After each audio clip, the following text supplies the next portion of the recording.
Brownsville, Texas, 2009. An unlikely pair become friends. 59-year-old Barry Horn, art museum director, respected community leader, Good Samaritan. And 19-year-old Ivan Martinez, drug user, street urchin, drug dealer. Within 6 months, the friendship ends in a bloody mess in Barry's home.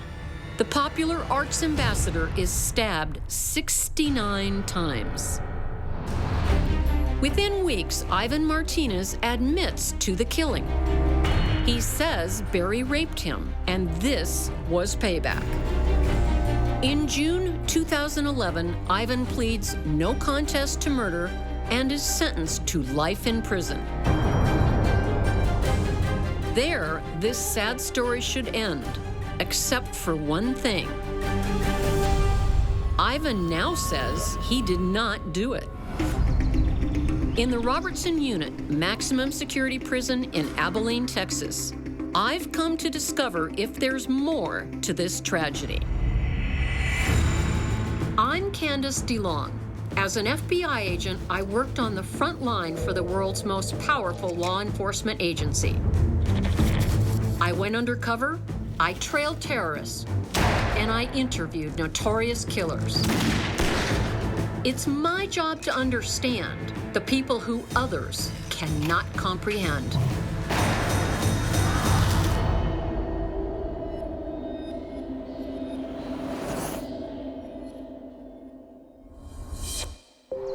In the fall of 2009, the vicious slaying of a popular official shocks Brownsville, Texas. Barry Horn helped the down and out, gave them a second chance, and didn't judge people by their past. And now, his generosity seems to have gotten him killed. Murdered in his own home by a young man he invited in off the streets, Ivan Martinez. The exact nature of their relationship is in dispute. Some of Ivan's family believe he was having an affair with the openly gay director. Others aren't so sure. What is indisputable, just 2 days before his death, Barry Horn filed a burglary complaint against Ivan Martinez. And after the murder, Ivan is found in Mexico with the victim's car. And he confesses. But now Ivan has another story to tell me. The name of this show is Facing Evil. What evil have you faced in your life? What evil? Well, coming into prison. No, blaming me for a murder I didn't commit. Being in prison for a murder you didn't commit. Yeah.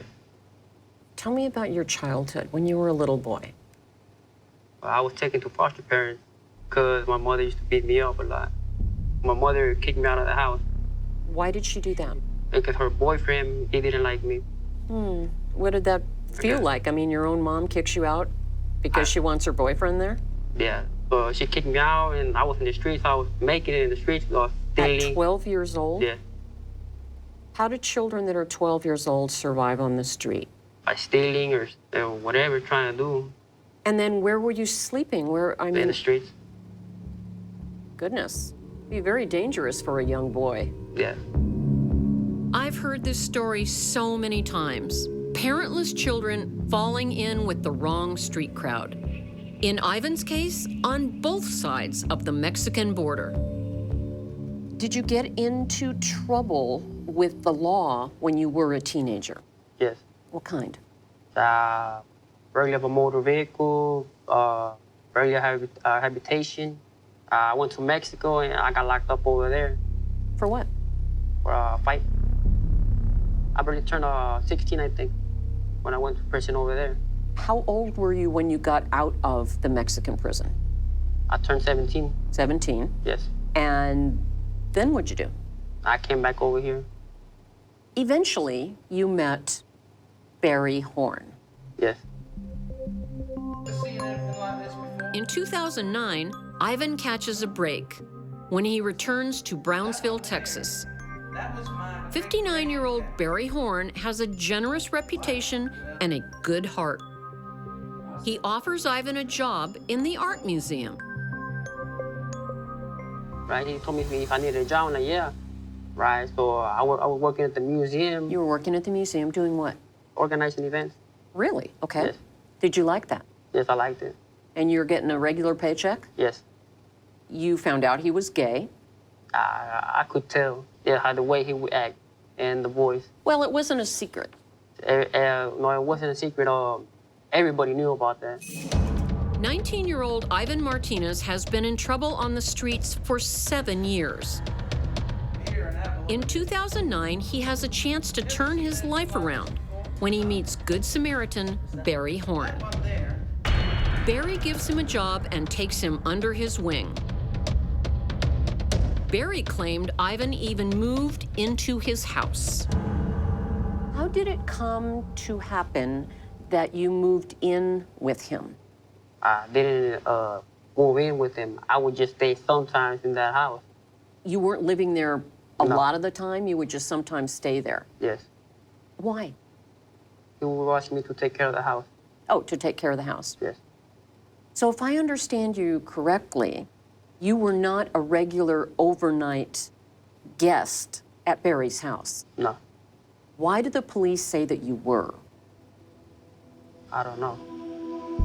Police believe Ivan was a live-in lover because his family members told them so. But Ivan's always denied it. He's never acknowledged being gay. Was your relationship with Barry ever anything more than employee and friend? No, So no intimate relationship No. with him? no, I had a girlfriend. I had a girlfriend and kids. You had a girlfriend that had kids and Yes. you were Yes. living with them? Okay. Yes, it were my kids. Oh, My, you have a child. I have 3. You have 3 children. Yes. Lovers or not, for the next 6 months, the two have a relationship. Until Barry finds drugs in Ivan's room and suspects him of stealing. The police said Barry called them and said that you stole things from him, a Yes. TV, a washer and dryer. Is that true? No. Why would he say that? I guess he was afraid that I would call the police and tell them about what I saw. At this point, Ivan makes a claim I'm not prepared to air. Barry isn't here to defend himself. And Ivan's rewriting of history makes me skeptical. All I'm prepared to say is, Ivan claims to witness an illegal act. What did you do? Me, I just got out of there. Because I'm like, man, if I try to say something, man, they're not going to believe me. I have a criminal record, and he's a very known person. He's a director of a museum. And I'm like, man, I better get out of here. No, I don't want to get into any trouble, get fired from this job. Ivan says this explains why Barry accused him of robbery, to silence him. You think Barry called the police to tell them that you stole some of his property to make you look bad in case you told the police? Yes. That would be kind of risky for him to do that. How did he know you'd keep your mouth shut? I don't know. Barry was certainly angry with the teen for something. He changes the locks on his house and fires Ivan from the gallery. Is it because Barry was hiding a terrible secret, or simply because Ivan bit the hand that fed him? Brownsville, Texas, 2009. In this police video, convict Ivan Martinez explains how he murdered prominent arts director Barry Horn. Ivan has served just 2 years of his life sentence. And now he's changing his story. He originally said the murder was payback, that the victim had raped him. Now Ivan says there was no rape. It was a lie he was advised to tell by people in Mexico. after seeing, you know, that the victim, you know, he was a homosexual, right? Like, man, you know what? The best thing to get out of this, right? Shit, man, is tell him, you know, that he raped you, right? Even though that was not true. Yeah. You knew it wasn't true. Yes. Ivan also says someone else killed Barry Horn, one of Ivan's friends, but he told no one when he was arrested. Now you're in custody of police in America. Yes. And you're in deep trouble. And you have lied to them, and you have told them that you stabbed Barry to death. Yes. Because he raped you. Yes. Why didn't you tell them at that point your friend did it? I didn't have no evidence, any proof saying that my friend was the one who did it. This is extraordinary. Innocent people don't usually confess simply because they can't prove their innocence. It sounds like an afterthought to me. If there was no rape, why did Barry die? That night before the murder, where were you? 15th birthday, I got a call from a friend saying that there was money and drugs in Barry's house. And what did you think of that? I just want the drugs, you know? Just with the drugs, I can make money out of it, right? Ivan says it was an opportunity to steal Barry's drugs and sell them on the street. That's plausible, except there's no evidence Barry Horn had anything to do with drugs. Nevertheless, this is why Ivan says he broke into Barry's house on the night of October 24th, 2009. It wasn't payback for rape. It was a chance to turn a buck. Did you bring anything with you? I brought a gun. Where'd you get that? Streets. And how did you get in the house? Through the bathroom window. You didn't have any keys? Well, I had a key, but he had changed the lock. After he fired me, I guess he was afraid of me trying to do something to him, or I don't know. Ivan's fingerprints were found on the bathroom window. He can't deny that, but no one else's. I go to the front door. I let the friend inside the house. Did you walk around the house to see if he was sleeping?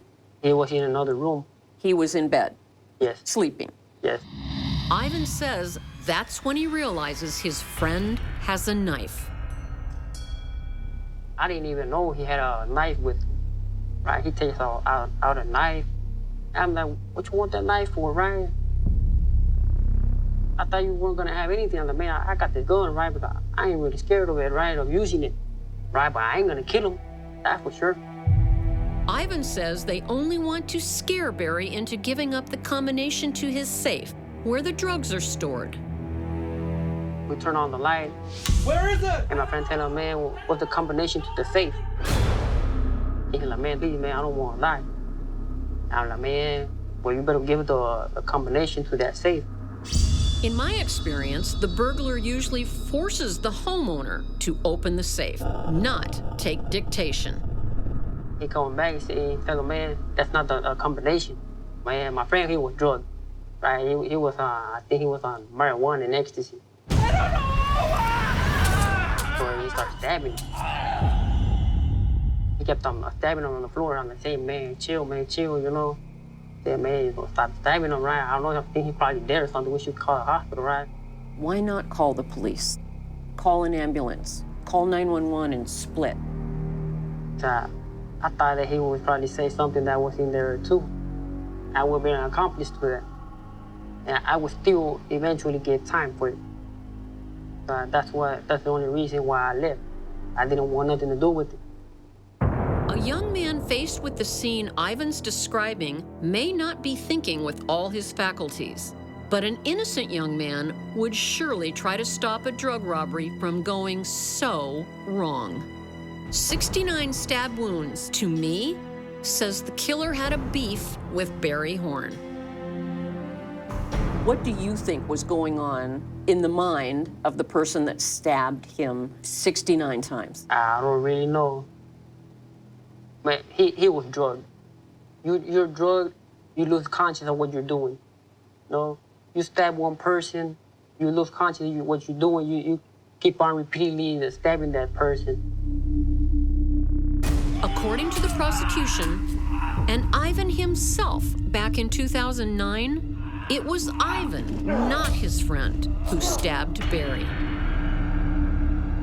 Ivan, did you kill Barry Horn? No, I did not. Why would your friend want Barry dead? I don't really think he wanted him dead. I just think he wanted the drugs and the money that he had in the safe. When you left Barry's house, did you have an understanding that he was dead? I didn't see him move him anymore. So I thought he was dead already. You know, because I saw way too much blood on him. Right, and the carpet was all soaked in blood. Like, man, he's already dead. There's nothing I can do about it. Ivan says he flees in Barry's car. So you did not get any drugs? No, And you did not get any money? no. And your friend didn't get any drugs? I don't know. I never seen him after that night. This doesn't make sense. If his friend really wanted the safe open, why kill the only person who knew how to open it? Is Ivan lying to me? I'm speaking with convicted killer Ivan Martinez. In 2009, he confessed to police that he murdered museum director Barry Horn. Now he's telling me he did not do it, that he was only a witness.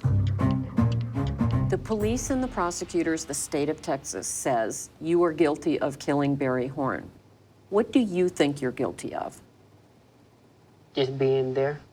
Being there. Being there and not saying anything. Being there and remaining silent. Yes. Ivan says he didn't kill Barry Horn and names a man who was interviewed during the murder investigation and was cleared of any wrongdoing. At the time, cops didn't just have Ivan's confession. His own family turned against him. How did you feel about that? I mean, your whole family's... I feel pretty upset. Why would an entire family turn against one of their own? I've seen it happen before with dysfunctional families. Some want to protect themselves from the fallout. I want you to imagine that I'm your mother, your real mother. What would you like to say to me? I don't want to ever see you again. That's what I would tell her. For kicking me out of the house at 12 years old. And you think that is the reason that you're serving time in prison for murder? That's what I think. Ivan carries so much bitterness. Clearly, he's been parentless for much of his life. And when someone does take him under their wing, like Barry Horn, it ends in more tragedy. Do you have any regrets? You're a young man, and you got a life sentence here in prison. Having a family like the one I had, because thanks to them, I was in the streets. If I wouldn't have been in the streets or anything, I would have met Barry, and this murder would have been occurred. As tragic as Ivan's life has been, we should never forget the Horn family's terrible loss. This is the danger of broken families. It's not just children, it's the adults they become. I want you to imagine that I am Barry Horn. What would you like to say to me? I'm just sorry about what happened that night. You know, that I didn't mean to be there in that night, but what I wanted the drugs, that's all I wanted. You know, but yeah, I'm sorry about what happened to you that night. You know, if there would have been any chance, you know, still calling the hospital, calling 911 to get you some help, I would have done it. But since I saw you there on the floor, all bleeding, you know, soaked in blood, not moving on the floor, I'm like, man, there's nothing I could do anymore about you. Ivan, if you were released, would society be safe from you? Yes. Why? Why? I'm not really an aggressive person, you know. I would have stopped selling drugs, doing drugs, or anything like that. I would just get a straight job. Is Ivan Martinez where he belongs? He belongs in the arms of a loving family. Perhaps it's not too late to reach out. Would you like to say something to your children? Well, I would like to tell them that I miss them a lot. I wish to have them in my arms, hug them, play with them, be with them, see them grow up. But I won't be able to do that. Are Ivan's fresh revelations the truth? I think they could be a plea for a second chance. I just hope he finds some peace